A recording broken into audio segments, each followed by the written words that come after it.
Paisajes imaginarios.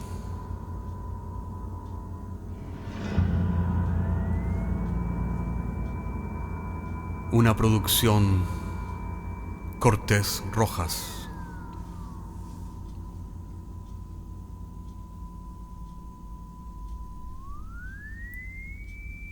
Temporada séptima, episodio tercero. La historia del señor Lino. Es bien sabido que hay historias de amor épicas, como Romeo y Julieta o Cumbres Borrascosas, en las que el amor es de proporciones dantescas. Otras historias, sin embargo, son mucho más cotidianas y sencillas, pero en las que el amor es igual de intenso y profundo.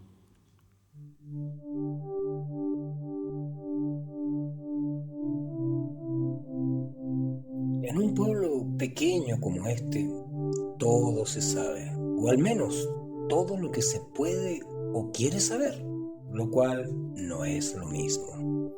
Ya lo dice el dicho, pueblo chico, infierno grande. Desde niño escuché a mis tías mayores hablar del señor Lino, el misterioso señor Lino, quien se decía que estaba perdidamente enamorado de la maestra de la escuela de este pequeño pueblo. Su nombre era Nuri, pero Nuri estaba casada con el profesor Antonio.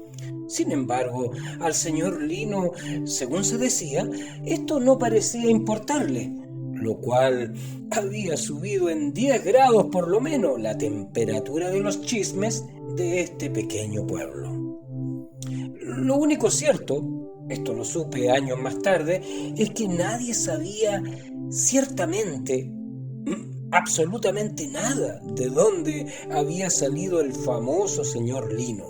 De manera que cada una de mis tías se había entregado libremente a sus delirantes especulaciones de mujeres solteronas. Mi tía Fela aseguraba que el señor Lino había sido marino mercante en un barco griego. Sin embargo, mi tía Tránsito aseguraba que el señor Lino había venido acompañando a unos comerciantes transhumantes árabes al pueblo, haciéndose cargo del negocio de los algodones. Pero era mi tía Elvira quien decía que el señor Lino era un taur, un apostador, que había huido de Argentina, porque no era de los trigos muy limpios, por el paso fronterizo, claramente, con ganado ajeno. Mi madre, que era más discreta y más aterrizada, lo encontraba un hombre reservado, sí, misterioso, pero sin duda educado y bien parecido. Se decía también que el señor Lino había hablado abiertamente al señor Antonio y a la señorita Nuri sobre su amor por su mujer, así frente a frente. Según este relato, Lino dio su palabra de caballero, que jamás violaba, diciendo que jamás intentaría nada impropio, ya que él respetaba absolutamente su sagrado vínculo matrimonial. No obstante, le parecía lo más honesto y natural del mundo declarar abiertamente sus verdaderos sentimientos en vez de andar por allí con cosas escondidas y con miraditas. Así es que se dice que aquella inusual conversación terminó, para asombro de todo el pueblo, civilizadamente, con un apretón de manos como dos auténticos caballeros entre el señor Lino y el señor Antonio. Mis tías decían que el único cruce de palabras que alguna vez tuvieron el señor Nilo con la señorita Nuri, bueno, nosotros le decíamos señorita aunque era señora, porque fue nuestra profesora, fue aquella vez que se encontraron casualmente en la consulta del doctor Garrido, el único doctor de este pequeño pueblo. En esa oportunidad, y para romper el incómodo silencio evidente entre ambos, Lino le reiteró humildemente que jamás la incomodaría. Le explicó que él solo disfrutaba de saber que ella existía, que su amor era muy humilde y que no le hacía daño a nadie, y que ese amor tan discreto y no correspondido era un tesoro para él, que él guardaba en su corazón, ya que le permitía estar inspirado todos los días. Le explicó a la señorita Nuri que de alguna forma él estaba enamorado del amor en sí. Luego de estas curiosas palabras, hablaron cosas triviales, como dos amigos o vecinos que se encontraban casualmente en una consulta médica. En esa misma ocasión, Nuri se enteró que el señor Lino estaba en la consulta del doctor Garrido a raíz de una prolongada enfermedad que lo aquejaba, pero que él se había esforzado en mantener en secreto, lo cual era poco menos que imposible en este pequeño pueblo, donde cada pared tiene oídos y ojos. En ese momento, Nuri adivinó que algo no andaba bien, como solo las mujeres suelen hacerlo, y que Lino no tendría mucho más tiempo sobre esta tierra. Es por eso que, sin saber por qué, sus ojos se humedecieron y se refugió en el baño para que el señor Lino no pudiera ver sus lágrimas, es decir, cuánto le importaba. Algunos meses después, vimos pasar la única carroza fúnebre del pueblo que partía al cementerio con el cuerpo inerte del pobre señor Lino. Entre las pocas personas que acompañaron la procesión estaba el señor Antonio y la señorita Nuri, nuestra profesora. Por alguna razón que ignoramos y causó gran expectativa, llegó al pueblo un marino flamante en su traje azul, quien lo despidió con sencillas y hermosas palabras, depositando una bandera griega sobre su ataúd, el cual bajaba lentamente al sepulcro. Con el tiempo, el recuerdo del señor Lino, como suele ocurrir en todos los seres humanos, se fue borrando de la memoria de este nuestro pequeño y chismosito pueblo. Muchos años después, me convertí yo mismo en un joven estudiante que cursaba el último año de mi educación secundaria. Habían pasado muchos años desde que la señorita Nuri hiciera clases alguna vez en aquella remota y polvorienta escuelita de madera. Ahora estábamos todos ya instalados en una verdadera escuela nueva, construida sobre una nueva propiedad.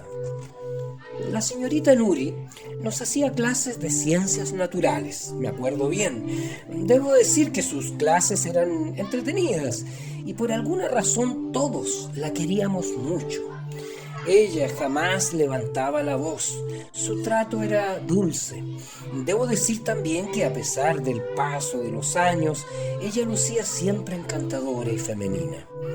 Aquella tarde fría y nublada de invierno, hablamos sobre los bosques nativos y las especies extranjeras de árboles. Nos preguntó qué sabíamos acerca de los eucaliptus. «Que vienen de Australia», dijo Rodrigo, orgulloso de aportar algo a la clase. La profesora Nuri asintió con la cabeza. Mi padre trabajaba en la forestal del pueblo, así es que yo sabía algunas cosas, de manera que agregué que los eucaliptus son bastante dañinos por cuanto acidifican la tierra, por lo que no crecen plantas, pastos ni musgos a su alrededor, que no hay pájaros, que tampoco anidan los pájaros frecuentemente en un eucalipto, que es una especie de crecimiento rápido y que provoca bastante daño a nuestros ecosistemas nativos. Todo eso es cierto, dijo la profesora Nuri. Felicitaciones. Pero me gustaría enseñarles algo bueno acerca de estos árboles. Luego de ese misterioso comentario, nos invitó a conocer el bosque de eucaliptus que rodeaba la escuela. Al comienzo no vimos más que enormes árboles con sus típicas cortezas descascaradas. A medida que nos acercábamos, los eucaliptos, notábamos algo que nunca antes habíamos observado: que las cortezas estaban todas escritas con poemas. Sí, poemas. Cientos de poemas sobre las cortezas, cual papiros descascarados y semi-enrollados. Me acuerdo que, animados por el descubrimiento, comenzamos a leer. Sí, eran poemas de amor, lo confirmamos. Algunos estaban escritos sobre cortezas verdes y brillantes como la barriga de una lagartija. Otros contenían esperanzas. Otros estaban escritos sobre cortezas rosadas como corales submarinos.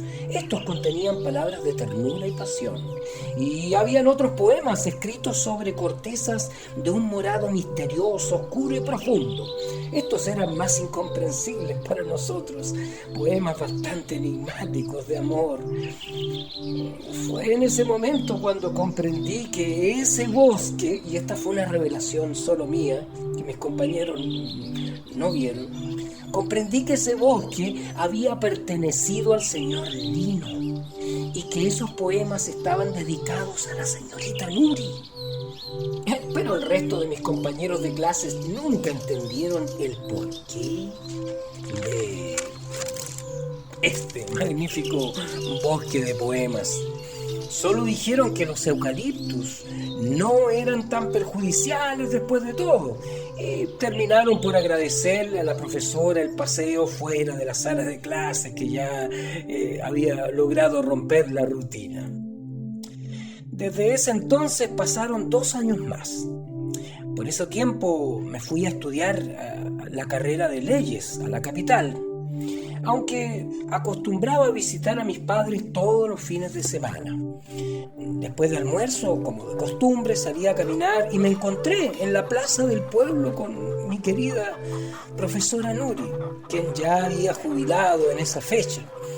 Me senté a su lado y en esa oportunidad ella me contó la verdadera historia detrás del bosque de los poemas. Esos poemas, señorita Nuri, eran para usted, ¿verdad? La profesora Nuri asintió coquetamente con una leve y encantadora sonrisa que nunca olvidaré. En esa oportunidad, como les digo, me explicó que el señor Lino sabía que ella, cuando era joven y recién llegada, titulada como profesora, soñaba con una escuela nueva para ayudar a la comunidad. Pero eso no pasaba de ser un bello sueño inalcanzable para ella. El señor Lino, a su muerte, me explicó la profesora, dejó sus tierras en testamento para que Nuri pudiera levantar la escuela nueva que tanto necesitaba este pequeño pueblo de chismosos. El bosque de los poemas permaneció durante muchos años más como un lugar privado y de recogimiento, un lugar donde más de alguna vez vi a mi querida profesora Nuri caminando en silencio, examinando las cortezas una y otra vez, a veces pensativa y a veces, debo decirlo, muchas veces, sonriendo misteriosamente.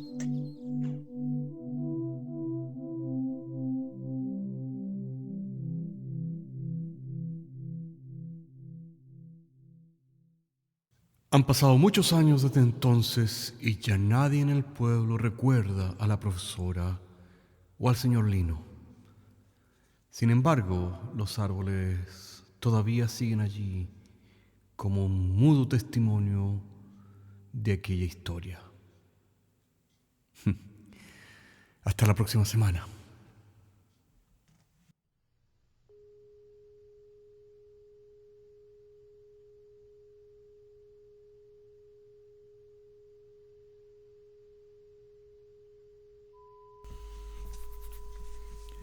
Paisajes Imaginarios es un podcast semanal que se distribuye con una licencia pública general. Puedes encontrarnos en iTunes, Spotify o donde quiera que escuches podcasts. Contáctanos a paisajes@caco.cl. Hasta la próxima semana.